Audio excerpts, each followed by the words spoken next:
Hello and welcome to WECT's Staying Ahead of the Storm, Hurricane Season 2023 special. I'm First Alert Chief Meteorologist Gannon Medwick, and today marks the start of the Atlantic hurricane season. And that means the time to be extra vigilant about whatever Mother Nature has in store starts right now. And over the next 30 minutes, we will take a look at the damaging and deadly dangers of inland flooding, how to best map evacuation routes out of southeastern North Carolina in case a storm heads our way, plus a look back at Hurricane Florence and the impact it still has 5 years later, and get a window into what the upcoming Atlantic hurricane season may bring. But first, we're going to go over what you can do right now to stay ahead of the storm. Of course, it's ideal that you don't wait until a storm is imminent to get ready. First Alert meteorologist Claire Fry refreshes us on what to pack in your storm preparedness kit, whether you're starting from scratch or just brushing up. Take a look. The 2023 Atlantic hurricane season is officially here. Emergency management officials recommend building 2 kits, one to-go kit, which should have 3 to 7 days worth of supplies, and one stay-at-home kit with 2 weeks worth of supplies. Here are a few of the basic items to include. It's always helpful to have a multi-purpose tool handy, paper products, eating utensils, cleaning products, and personal hygiene items. Food and water are essential too. Include non-perishable foods that don't require refrigeration, and don't forget to pack a can opener. Another important item you need handy before the storm hits is a weather radio. If or when the power goes out, your family will need flashlights or lanterns to get around, and don't forget extra batteries. Remember to include a portable phone charger with cables as well. There's always a risk for injury, so have a stocked first aid kit ready at hand with gloves. Lastly, put important documents such as insurance policies in a sealed waterproof bag. Of course, you will need to pack medicine, supplies for your pets, and something to stay entertained. It's essential to have a preparedness kit on hand. You also need to have the WECT First Alert Weather app downloaded and notifications turned on. From there, you can check out all of our resources at the WECT Hurricane Center, from tips on building your own preparedness kit to evacuation routes and the latest updates as we track the tropics. This hurricane season, we will place a special QR code on air before any major storm. This way, you can easily access important links and be fully prepared for wherever severe weather comes your way. Good stuff there. And another thing you might want to keep in mind, have an overnight bag ready that will sustain you for a couple of days in case you're forced to leave your home. And speaking of leaving home, it can be an unfortunate reality whenever a powerful storm puts you in serious danger. Previous storms have forced mandatory evacuations, especially for those living on our barrier islands, where providing emergency services or rescues could prove too dangerous when a storm hits. That's why identifying evacuation routes and creating a plan in case of an emergency ahead of time is so important. First Alert's Gabe Ross takes us through step by step which routes could be best for you and explains how they could vary depending on the storm. When a hurricane bears down, it may be time to get out. There's a lot to consider. Safety, of course, is tops, but also feasibility. Uprooting a family of 5 is harder than moving just yourself, so it's certainly not a one-size-fits-all decision. Barrier Islands will issue mandatory evacuations, but for optional areas, knowing the impacts and your specific needs are critical. So the least you can do is plan. But where do you go? Most importantly, how will you get there? Well, most tropical systems, as you know, approach from the south. So the general rule of thumb, west is best. Evacuating to a location like Charlotte, Columbia, or Florence, or other areas across I-95 are safe bets. Highways 74, 76, and I-140 are the most direct routes to get there. Seems simple enough, but what about storms that approach from the east? Well, a north and south option is best there. Storms like Florence that unravel on approach will have a pretty big span, so you might even consider evacuating to spots like Virginia or Georgia. Try Highways 17 and 421 to get away from the coast. From there, Highways 701 and I-95 are good bets too if you live inland. Whatever the plan, draft a couple of different ways to get to where you're going and highlight those routes on a paper map. Yeah, a paper map, they still make those, and it's a great backup in the event cellular service is disrupted. Give yourself plenty of lead time also, because the longer you wait, the harder it may be to actually leave. And finally, pay close attention to the latest forecast impacts and the storm path. Your First Alert weather team will be sure to keep you up to date on any changes to keep you ahead of the storm. So plan now and save yourself the trouble down the road. Gabe Ross, WECT News. You can find both of those great stories right now inside the Hurricane Center on WECT.com and our WECT News and weather apps. We have plenty of other resources available there to keep you ahead of the storm, including the latest forecasts and updated warnings.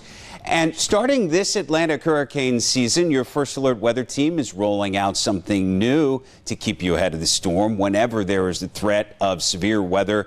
Be it a tropical storm or hurricane, we will provide you with a QR code that will instantly connect you with our Hurricane Center and all the information you need to stay safe no matter what heads our way.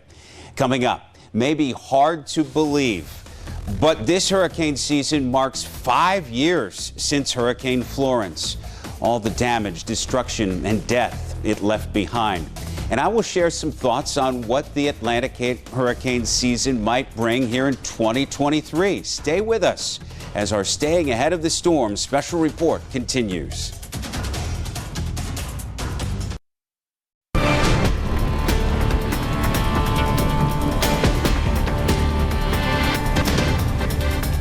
'23 marks 5 years since the deadly and powerful Hurricane Florence made landfall at Wrightsville Beach. What happened then and in the ensuing days is something few in southeastern North Carolina will ever forget. WECT's Gabe Ross is back to remember Florence and some of the storm's impacts that still linger today. Nobody imagined the 2018 Atlantic hurricane season would feature storms that rivaled the likes of Hazel, Fran, and even Floyd. But it was days of devastating impacts that would cripple the Cape Fear region, not just for months, but in the years to follow. Florence chugging along through the open waters of the central Atlantic this morning. What started as a tropical depression quickly became Tropical Storm Florence as it departed the Cabo Verde Islands. Writing really became apparent on the wall when the system failed to get north of Bermuda as it passed Bermuda. Rapidly strengthening, the monster Category 4 storm produced winds of 140 miles per hour at its peak. A combination of wind shear and dry slotting did cause the storm to weaken, but the storm would unravel en route to the Carolina coast. That's extremely troubling, quite honestly. Last few runs do this. There is a possibility that this could stall near or just over southeast North Carolina. Record rains of 2 to nearly 3 feet. Rivers overflowing their banks, a 1,000-year flooding event for many. Highways cut off due to high water. It's just a surreal experience to see Interstate 40 look like this. Winds gusting in excess of 100 miles per hour. Dozens of spin-up tornadoes breaking out in the powerless dark of night. Jesslyn, They're telling us to go to our safe spot right now. Yeah, we need to we are going to need to go to our safe spot here. 4-foot storm surge, eroding beaches, and damaging piers. Take a look behind me to my left. Unbelievable images here of the Curry Beach Pier. Damage in the middle, as you can see. And the beach erosion issues are going to be long-standing. We're going to have to, it's going to be months or years of renourishment to put back together what Florence is taking from us at this time. Tragically, 42 people killed, including a Wilmington mother and child. And from the Wilmington Police Department. Yeah, they are now saying a mother and an infant died when the tree fell on their home. When it's involving a child, people push themselves to the limit, and that comes with an emotional toll as well. Preliminary damage estimates of $16.7 million make Hurricane Florence the costliest on record in North Carolina. Some folks are still cleaning up nearly 5 years later. There were a lot of important lessons that were learned from Hurricane Florence, but perhaps the most valuable was the importance of staying prepared ahead of such storms. Still, so many reminders of just how powerful Hurricane Florence was. Coming up, we'll bring in an expert with the National Oceanic and Atmospheric Administration. You don't want to miss our discussion on the upcoming season straight ahead. This week, I spoke with Dr. Michael Brennan, director of the National Hurricane Center. Here's what he had to say about preparing for the 2023 Atlantic hurricane season. Piece of advice that you might have for someone who's lived in the Cape Fear region for 50 years, been through dozens of tropical storms and hurricanes, and a piece of advice for a new resident from a non-hurricane zone, perhaps the Midwest, which we're getting new residents all the time. So best piece of advice for one and best piece of advice for the other. Well, for the long-time residents, don't let your experience with a past storm kill you in the next storm. We've seen that time and time again along the Gulf Coast and other storms, other places where people think they've survived the worst that could happen to them because they went through a particular storm. Every storm is different. Every storm brings different hazards. The coast is dynamic. It's changing. We have things like sea level rise that are making storm surge worse and pushing storm surge into places where it didn't necessarily occur before. We have heavier rainfall now in a warming climate that's creating freshwater flooding that's worse than what we've seen in the past. So just because where you live hasn't flooded in your lifetime or as long as you've lived there doesn't mean it can't flood now, especially if you live in a storm surge evacuation zone or a flood prone area, even inland. So again, every storm is different. Assess the risk and listen to the advice if you're asked to evacuate. For people moving to the Carolina coast, the Cape Fear region from non-hurricane prone areas, know your risk. Find out what your risk is. Talk to your friends and neighbors. Go to your local emergency management website, state, local, county government, city government. Find out if you live in one of those storm surge evacuation zones, because that forms the basis of your entire hurricane preparedness plan. Because if you're going to be asked to leave your home, you have to know how you're going to get there, where you're going to go, what you're going to take with you, and you want to make that plan now. You don't want to be figuring it out in the face of a storm. Also know what your house is built to in terms of rating for wind. What can you safely stay in? If you live in a mobile home, you may need to evacuate for a tropical storm or certainly potentially a hurricane. If you live in a stick-built home, you need to find out what it's rated for. Make sure you have proper insurance. Remember that regular homeowners insurance doesn't cover flood damage from either storm surge flooding or from freshwater flooding. So if you're in a flood-prone area, make sure you have the proper insurance coverage from a flood perspective so that you can recover after the storm. Please don't forget, this coming Wednesday, June the 7th, the First Alert Weather Team will hit the road for another weather radio programming event. This time we'll be at the Ace Hardware in Southport. This event runs from 4 to 6 p.m. You can buy a Midland weather radio there or bring your own, and our team will program your radio to your specific area for peace of mind. Again, that's this coming Wednesday, June 7th in Southport. Coming up, we often think of a hurricane only taking aim at our coastal communities, but of course the reality is the dangers of inland flooding are serious as well. Are you a weather watcher, storm chaser, or future forecaster? Gannon Medwick has the stories and signs of southeastern North Carolina skies. Stream Shootin' the Breeze episodes now on these platforms or at wect.com/anywhere. Sponsored by Glow Med Spa. Over 3,000 five-star reviews. 18 years of giving back to the community. Celebrating 18 years of blowing together.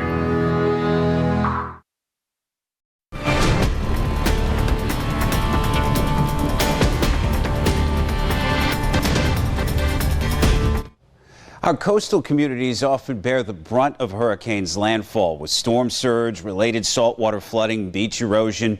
But as First Alert meteorologist Eric Davis highlights in this report, inland freshwater flooding issues can be as bad or worse than that in some storms. When most people think of hurricanes, many immediately think of catastrophic winds and massive storm surge. However, as southeastern North Carolina learned over the last 25 years, the biggest impacts from hurricanes or tropical storms usually come from various forms of freshwater flooding, and it's often found in areas other than our beach communities. The cycle of wet southeastern North Carolina hurricanes began in September 1999 with Category 2 Hurricane Floyd. Floyd made landfall early in the morning of September 16th near the mouth of the Cape Fear River. The storm surge was massive along Brunswick County beaches, but Floyd will be remembered for its massive rainfall totals and catastrophic river flooding. Old-timers at the time said they had never seen such inundation. Wilmington's 19.06 inches of rain is classified as a once-in-200 to 500-year event climatologically. A few weeks earlier, Hurricane Dennis dumped heavy amounts of rain, leaving soil saturated heading into Floyd. Catastrophic river flooding occurred on eastern North Carolina rivers such as the Cape Fear and Tar. An environmental disaster occurred when waste and sewage from hog farms rushed into many municipal water systems. A little over 17 years later, another soaking hurricane made its way towards the Carolina coast. Hurricane Matthew made landfall in the morning of October 8, 2016 near McClellanville, South Carolina. Widespread 12 to 18-inch rainfall totals were common once again, making it another 200 to 500-year flood event climatologically. River flooding was massive and historic along the Lumber River, the Black River in western Pender County, and the northeast Cape Fear River. This is still going to be a slow-moving, lumbering hurricane. It's going to be hanging around here for days and days. Less than 2 years after Matthew came historic Hurricane Florence. Florence made landfall near Wrightsville Beach on the morning of September 14, 2018. Many of Florence's rainfall totals and river levels exceeded the benchmarks established by Floyd and Matthew. 9 river gauges recorded 1 in 500-year flood. Florence took days to move from east to west through southeastern North Carolina. Among the widespread damage Florence caused, it was amazing to see portions of I-40 underwater and New Hanover County cut off for several days. Freshwater flooding accounts for most of the lost lives and property damage in southeastern North Carolina over the last 25 years. These 3 hurricanes killed over 90 people and were multi-billion-dollar disasters for North Carolina. Towns like Fairbluff with rivers know all too well about the destruction hurricanes and tropical storms can wrought away from our coastal communities. Matthew and Florence both devastated the downtown area with over 4 feet of stagnant water from the Lumber River. Record-setting rainfall due to copious amounts of tropical moisture led to the destruction. That included waterlogged structures, damaged roads and infrastructure, runoff that inundated property, and later dangerous mold outbreaks. These scenes have been repeated across the eastern Carolinas in recent years and likely will once again in the future. And one big casualty of recent inland flooding, the dams at Boiling Spring Lakes, ultimately causing the water to drain away. The town has just started work to rebuild the dams and bring back their namesake lakes. Coming up, we'll get a preview of what could be in store this Atlantic hurricane season as I go over the latest projections in my updated hurricane season outlook. In terms of total storms, some of the same old things are back in 2023 to tilt the scale higher. The National Hurricane Center is detecting more storms than ever. The Atlantic Multi-Decadal Oscillation, or AMO, remains in an active 30-year phase, and we know the ocean's going to warm up. But we may catch a break from the Pacific side of the ledger that we haven't been able to claim in years. For 3 straight years, the equatorial Pacific has been in its cool La Niña phase. Accordingly, jet streams into the Atlantic have tended lazier and less disruptive to hurricanes on our side. The U.S. alone has suffered greatly in these active seasons since 2020, with landfalls including Ian, Ida, Elsa, Zeta, Delta, Sally, Laura, Isaias, and Hannah. Only twice on record has the Pacific remained in La Niña for 3 straight years. And encouragingly, the Atlantic hurricane seasons following these 2 trifectas have been friendly to North Carolina, though it is a small sample size. And here in 2023, the Pacific seems to be finally switching phases, perhaps to an El Niño, which, at least on paper, is a win for the Atlantic. Now you have a window into some of these premier Atlantic seasonal forecasts from the National Oceanic and Atmospheric Administration, or NOAA, Colorado State University, and NC State University. Instead of well above average activity like the last 3 years, their outlooks are closer to average. And remember, it only takes one bad storm where we live to make all the difference. So be vigilant and prepared in any case. And new for 2023, the National Hurricane Center will be issuing 7-day outlooks and peak storm surge forecasts. Atlantic hurricane season officially runs from today, June 1st, to November 30. Remember, all of our featured stories are available right now inside the Hurricane Center on WECT.com and our WECT News and Weather apps. There you can also find up-to-the-minute forecasts and professional analysis you've come to know and trust from the First Alert Weather Team. The apps are free and available on Apple and Android devices. Download them now to stay ahead of the storm. That'll do it for the WECT Staying Ahead of the Storm special. I'm First Alert Chief Meteorologist Gannon Medwick. It's our privilege to help you stay informed and safe in the season ahead. Take care.